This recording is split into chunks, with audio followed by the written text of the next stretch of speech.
so on. So that's enough about the socio-political end of it. What is more interesting is the thing in itself, what it is, that it is something which our cultural biases, reaching clear back to the phonetic alphabet, and to the male dominance, the fear that societies run along the lines of male dominance have of boundary dissolution. I mean, for 1,000 years in Western civilization, the only boundary dissolution that was socially sanctioned was getting plastered. And that appears to have been specifically for the purpose of getting laid. I mean, as far as research can tell us, for 1,000 years, nobody got laid who wasn't stone drunk, because everyone was such a paragon of social rectitude. Well, I mean, it's truer than you think.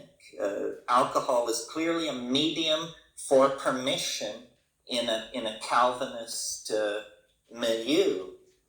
Well, I could talk about this in all kinds of different ways. It's very interesting. I talked about scapegoats, and I talked about the misuse of language. I suppose since I got that deep into it, I might as well say what I'm thinking, which is that the drug issue now looms as an obvious new horror. I mean, it has all the trappings of the communist under the bed. I mean, I have not yet heard crack cocaine referred to as godless, but any day I think the connection will be made that this is a godless drug. The problem here is, again, a problem of language. We have one concept, drug. It moves from aspirin to heroin through LSD and on into television. These things can all be spoken of as drugs. So then what this means immediately is somebody has stacked the rhetorical deck against a reasonable discussion of the matter, because our vocabulary is so impoverished. I mean, are we to believe that we need the same policy for television as we need for heroin? Are we to believe that psychedelic psychotherapy is to be treated with the same hand that resolves the crack cocaine issue?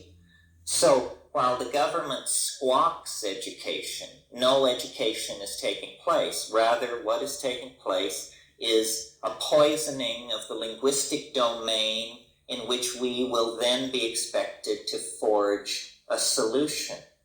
So what I've tried to say on this issue, and some of you who saw this month's Mother Jones may have noticed that they put me in there, more picture than text, which tells you something about an age of symbols. But what I've tried to say is that we need to define drugs operationally. We need to say what it is we don't like, and then we need to find out what it is that does what we don't like.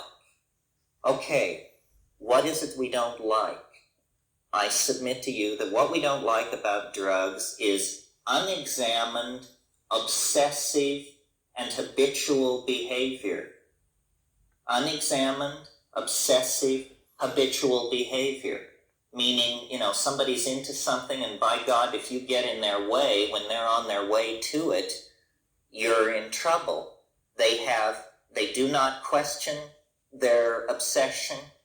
They indulge their obsession, and they will tolerate no discussion of it. So unexamined, habitual, obsessive behavior is extremely objectionable to all of us, I think. I mean, we call anything that we don't like, we call it robot-like, automaton, unthinking, zombie, so forth and so on. Well, imagine if our partners in the new global materialism, the Japanese, had introduced into this country at the end of World War II a drug which within a few years made such deep inroads into the American population that people were spending an average of 5 hours a day loaded on this drug. What would we think? We would think that it was a crime against a culture on the scale of Auschwitz.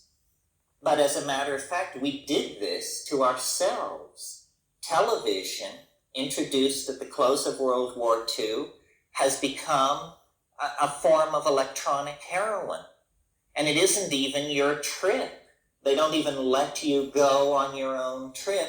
You get a trip designed on Madison Avenue to sell, this year's model of the crapmobile or whatever else is being pushed.